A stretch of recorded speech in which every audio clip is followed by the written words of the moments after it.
Você se lembra de algum momento na sua vida em que teve que sofrer por conta do seu amor ao Evangelho? A verdade é que sempre vai existir alguém sofrendo por essa causa. E lembre-se, esse sofrimento na verdade é um privilégio. Sim, nesse vídeo nós vamos falar sobre a visão de Paulo acerca dessas questões. E ele vai falar que a igreja deve até se gloriar nisso. Bem, hoje nós vamos falar sobre a lição 9 da Escola Bíblica Dominical, que tem como título O Mistério e a Extensão do Amor de Deus. Eu sou Vitor Cavalier, seja bem-vindo a esse vídeo. Hoje nós vamos falar, o textuário é Efésios 3:21. Efésios 3:21 diz: A ele seja a glória na igreja e em Cristo Jesus por todas as gerações, para todos sempre. Amém. Nessa aula nós vamos entender por que Paulo é chamado de apóstolo dos gentios e também de prisioneiro de Cristo. Mas antes de qualquer coisa, não se esqueça de se inscrever nesse canal e também deixar um gostei nesse vídeo. Assim você vai ajudar a divulgar e a levar a outras pessoas acerca da Escola Bíblica Dominical e acerca desse trabalho. Bem, a carta de Efésios, outra questão que a gente pode observar aqui, nesse capítulo, é revelado aqui o mistério de Cristo. O que é o mistério de Cristo? Trata-se da inclusão das nações gentílicas no corpo de Cristo em pé de igualdade em relação às comunidades judaicas, aquele povo da aliança. E esse é um dos primeiros pontos que a gente vai abordar. Mas calma lá, vamos por partes. Prisioneiro de Cristo. Olha o que o autor diz. O apóstolo Paulo se torna prisioneiro em diversas ocasiões em virtude da sua missão apostólica, mas aqui existe uma motivação específica para a sua condição de prisioneiro.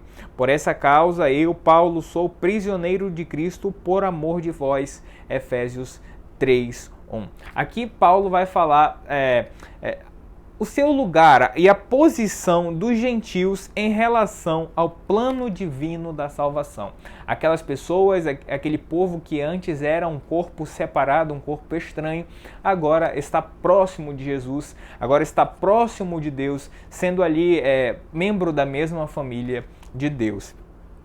E nesse versículo tem um ponto bem especial que ele vai falar assim: por amor de vós gentios. A gente tem que lembrar que a igreja, na sua primeira parte da sua vida, foi formada por muitos gentios. E lembrando também, aqui está falando da extensão da igreja pelo mundo todo. E bem, vamos aqui para o ponto 2. Paulo, o prisioneiro de Cristo. Por essa causa eu, Paulo, sou prisioneiro de Cristo Jesus por amor de vós gentios. Paulo esteve encarcerado várias vezes, todavia ser o prisioneiro de Cristo não significa perder temporária ou definitivamente a liberdade como cidadão. O prisioneiro de Cristo é alguém que está subordinado aos comandos de Cristo em sua jornada. Paulo era um prisioneiro de Cristo pelo fato de pagar alto preço por pregar o Evangelho de Cristo. Lembrando que aqui ele está falando de uma situação específica. Paulo até vai apontar que ele não se considerava nem um preso de Roma ou de Nero. Na verdade, ele entendia que toda a situação que ele estava passando estava acontecendo por causa da vontade de Deus e porque ele estava cumprindo o chamado de Deus para a vida dele. Outro ponto que a gente precisa abordar acerca de ser prisioneiro de Cristo é que esse prisioneiro de Cristo significa estar subordinado à vontade de Deus. E por eu estar subordinado à vontade de Deus, eu vou ter ali algumas consequências por causa disso. E às vezes algumas consequências que são o próprio sofrimento que nós abordamos anteriormente. Jim Swagger vai falar o seguinte: em outras palavras, por quaisquer que sejam o propósito e a razão, o Senhor o quis na prisão nesse momento, e assim era como Paulo conseguia ver aquela situação. Bem, vamos passar para o 1.3. Discernimento do mistério. Pelo que, quando lerdes, podeis compreender o meu discernimento do mistério de Cristo. Aqui é a revelação de Deus e o discernimento que esse mistério se refere à obra de Cristo na cruz, que reconciliou e tirou todo tipo de separação ou parede que existia entre gentios e judeus. E olha o que diz aqui no versículo 4: podeis receber a minha compreensão do ministério de Cristo. O que isso significa? O Senhor quer que compreendamos o mistério da cruz, tal como foi feito a Paulo. E assim como foi revelado, em outras palavras, não devemos nos desviar do que ele nos ensinou. Devemos seguir essa revelação dada por Deus ali a Paulo. Bem, e aqui o autor vai continuar na lição dizendo: os remidos pelo sangue de Cristo, judeus e gentios, formam um corpo sem distinção, raça ou posição espiritual, e ele vai falar aqui de Efésios 3:6. Em Efésios 3:6 vai falar que os gentios são co-herdeiros, ou seja, todas as diferenças que poderiam existir antes da cruz agora não existem mais. Agora nós fazemos parte de um mesmo corpo, da mesma família e da mesma igreja com Jesus, graças ao seu sacrifício ali na cruz. Bem, vamos para o mistério revelado. Paulo recebeu essa revelação do mistério de Cristo, tornou-se embaixador dessa mensagem e agora nos mostra os detalhes da manifestação dessa maravilhosa graça. Olha o que diz aqui no tempo certo, Efésios 3:5. O qual em outras gerações não foi dado a conhecer aos filhos dos homens, como agora foi revelado aos seus santos apóstolos e profetas no Espírito. Segredos e mistérios são segredos e mistérios. E olha o que diz o autor: por óbvio, no entanto, Deus, no entanto, sempre conheceu seus planos. Ele graciosamente os revelou no momento oportuno. Lembrando aqui, até mesmo Wright vai dizer isso, que o mistério citado, esse termo citado aqui na Bíblia, não é algo no sentido de enigmático, no uso normal da palavra, no uso contemporâneo da palavra. Esse mistério que está se referindo é sobre algo que antes era desconhecido e agora foi apresentado aos iniciados, né? Bem, o mistério aqui mencionado não é a extensão das bênçãos aos gentios, que já fora predito no Antigo Testamento. Essas bênçãos já foram faladas. A salvação dos gentios já foi apresentada lá no Antigo Testamento. Mas veja, que os gentios seriam igualmente herdeiros, ou seja, estariam ao mesmo nível e no mesmo patamar dos judeus, que eram o povo da aliança, como membros idênticos do corpo de Cristo. A Bíblia antes falava da salvação, mas não na formação de um corpo por eles e com os judeus. Quem diz aqui é Meyer Pearman, falando sobre essa parte do capítulo 3 da carta aos Efésios. Como membros idênticos do corpo de Cristo, esse fato era desconhecido nos profetas do Antigo Testamento, essa questão de estar no mesmo nível, mas foi revelado aos apóstolos e profetas agora no Novo Testamento, ou seja, no tempo oportuno, assim como o autor vai frisar aqui nessa lição. Bem, olha o que ele vai falar. É impressionante a confiança de Paulo, que Paulo tem ao falar a respeito da unidade dos crentes em Jesus. O apóstolo percebeu que a mensagem do Evangelho, com sua inclusão dos gentios, sempre esteve no plano de Deus, embora oculta aos homens. Porém, graças a Jesus Cristo, ela foi revelada ao mundo. Olha o que a Bíblia pentecostal vai falar sobre esse mistério de Cristo, dada a medida pelo Espírito Santo aos apóstolos e profetas e revelada aqui, como é bem dito no versículo 5. Bem, então, entendido isso, vamos passar para a segunda parte. Paulo, apóstolo dos gentios. A mim, o menor de todos os santos, me foi dada essa graça de pregar aos gentios o evangelho das insondáveis riquezas de Cristo. Bem, tendo discorrido sobre o mistério revelado, o apóstolo Paulo depois expõe o mistério comissionado.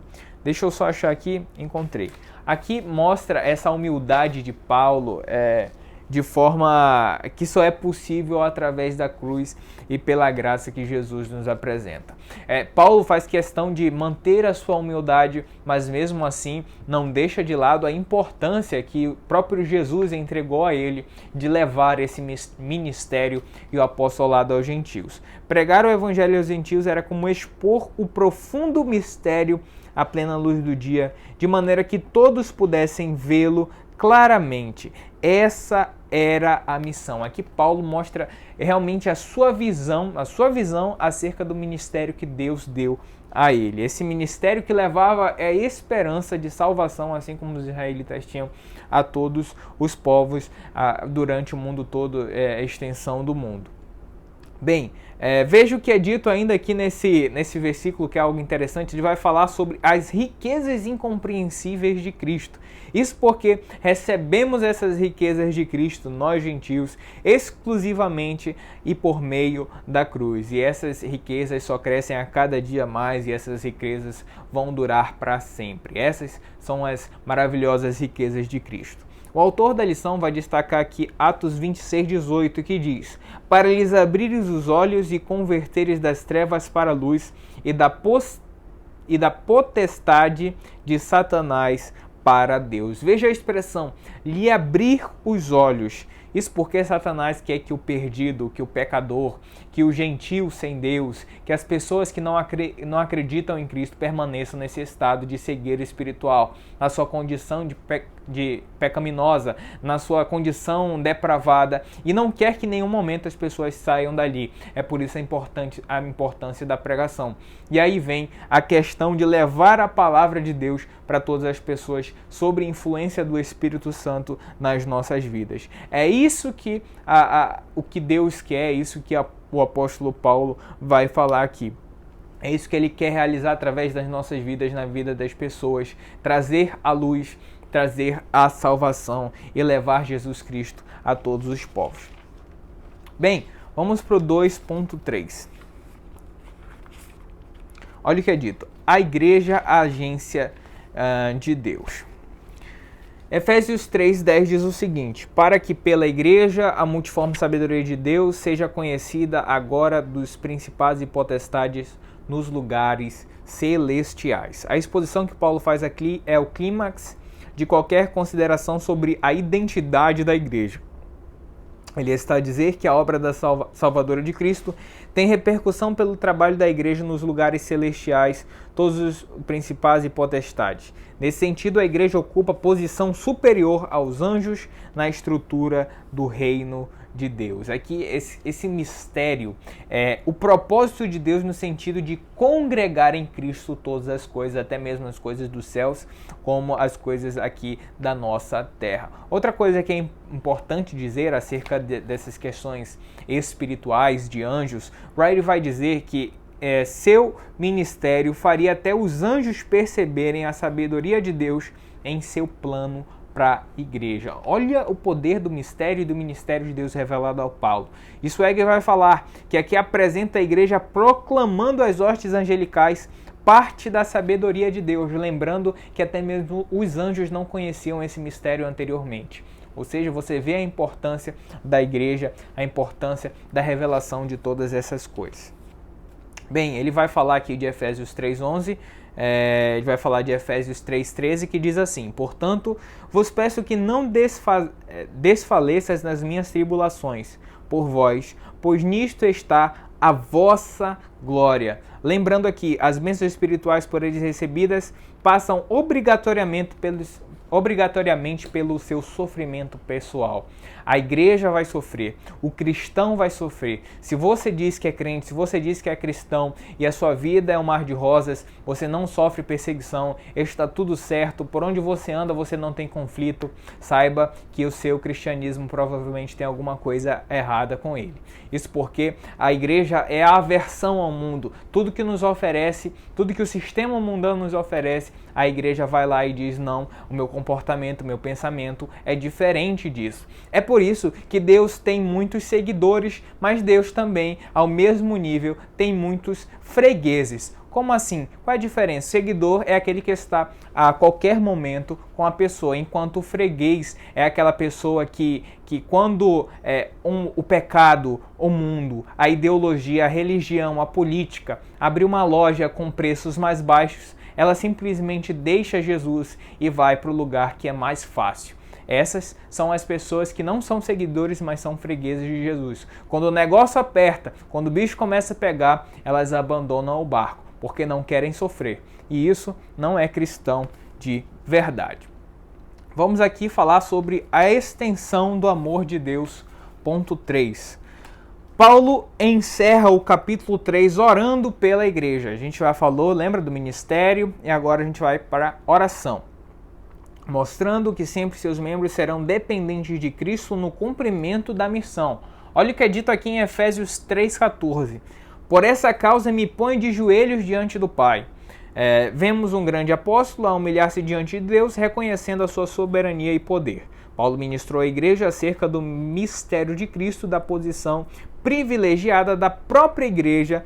Agora ele demonstra que a oração deve estar casada com a ministração. Ele faz questão de dizer que ali o seu ministério não é só um ministério de instrução, mas também de muita oração e muita humilhação diante de Deus. O biógrafo de Finney vai falar, Finney, um grande pregador, ele vai dizer que muitos pregadores seguem a instrução e deixam de lado a oração. Bem, existem aqueles pregadores que são melhores, que oram, que apresentam ao Espírito Santo, mas que deixam de lado a instrução. Essas pessoas até são mais inteligentes, porque tem ali um determinado fruto, uma frutificação no seu ministério. Mas existem aquelas exceções, aqueles pregadores como Finney, que têm a sua instrução, mas não negligenciam a oração e vice-versa.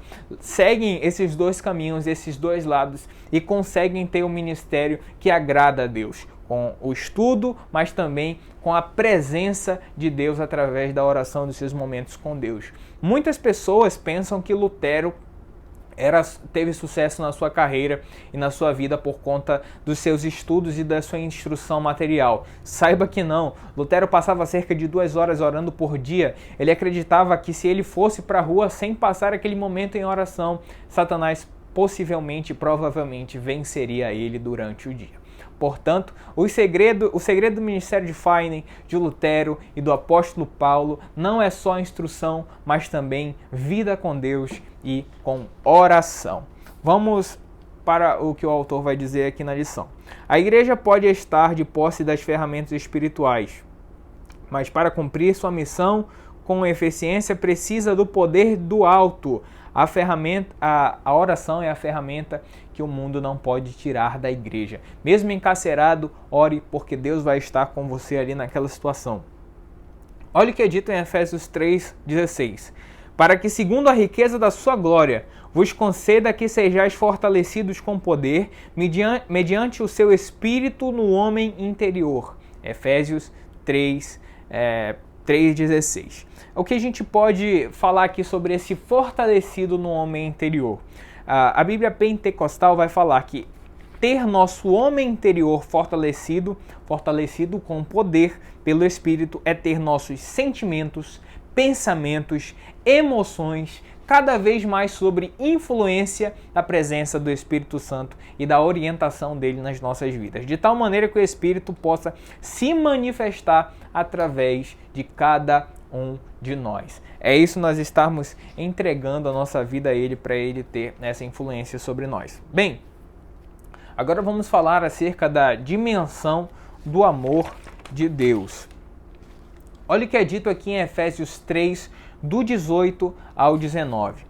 A fim de poderdes compreender com todos os santos qual é a largura, o comprimento e a altura e a profundidade, e conhecer o amor de Cristo, que excede todo o entendimento, para que sejais tomados de toda a plenitude de Deus. A igreja não conseguirá destrinchar, significar o amor de Deus com os termos que os homens e com o português que nós podemos entender. Paulo até vai utilizar aqui de alegorias, de figuras de linguagem para mostrar o quão grande é o poder de Deus e como é impressionante que as pessoas tentam restringir o amor de Deus. Deus não pode salvar esse tipo de pecado, até mesmo não pode salvar esse tipo de pecador, mas não. Nós temos esse preconceito com as vidas e com as pessoas, mas Deus não. O amor de Deus é infinito e incalculável. O amor de Jesus é suficientemente largo para abranger a totalidade da humanidade, suficiente longo para durar por toda a eternidade, suficientemente profundo para alcançar o pecador mais degradado, suficientemente elevado para levá-lo ao céu. Richard Wurmbrand, ele que sofreu por soldados ateus, ele vai falar algo interessante. Ele vai falar: odeio a cegueira, mas eu simpatizo com o cego. Uma vez que o ateísmo é uma forma de cegueira espiritual, ele deve ser combatido. Ou seja, eu vou combater o pecado. Eu vou tocar no problema da humanidade, que é o pecado. É isso que afasta as pessoas de Deus. Mas não vou atacar as pessoas porque as pessoas são boas, são criaturas de Deus e elas merecem ser salvas. Elas merecem um perdão. Deus veio ao mundo pelas pessoas. Eu tenho que ter essa sensibilidade de mostrar para as pessoas Deus e não querer destruí-las. O pecado já está destruindo essas pessoas, eu não vou finalizar. É claro que não. Mas eu sim vou ajudar a pessoa a sair daquela situação de dor. Em nenhum momento Paulo deixou de se maravilhar com o fato de Deus usá-lo. Veja bem, ele também jamais deixou de convidar outros a se maravilharem com o fato de que Deus os ama. A gente não entende o amor de Deus. Isso porque a gente é profissional em se vingar. Mas Deus não. Deus é profissional em perdoar. E nós temos que nos parecer cada vez mais com Deus.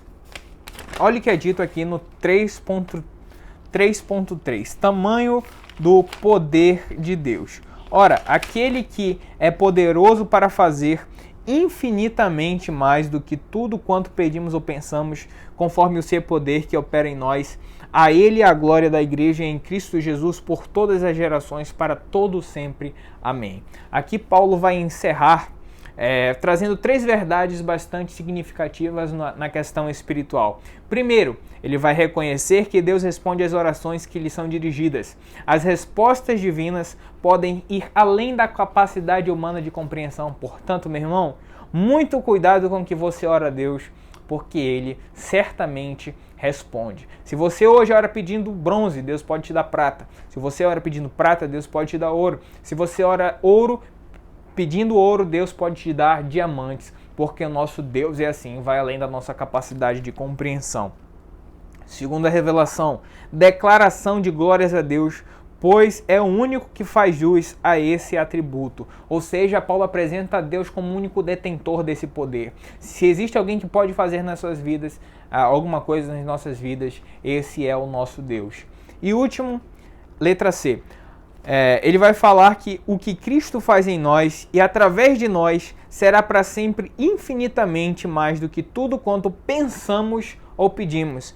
Eu faço questão, irmão, que você acompanhe comigo a leitura do que é dito aqui, para fazer tudo muito mais abundantemente além daquilo que pensamos e imaginamos. Ou seja, meu irmão, Deus não fará somente aquilo que nós desejamos ou pedimos em oração. Deus fará em nossas vidas, através do Espírito Santo, aquilo que vai além da nossa criatividade, do nosso entendimento. Se você pensa que está sonhando alto, meu irmão, você não imagina o que Deus tem para a sua vida. Deus tem maravilhas e os planos de Deus, meu irmão, são superiores, são maravilhosos e eles nunca irão te decepcionar. Veja o que é escrito aqui, segundo o autor.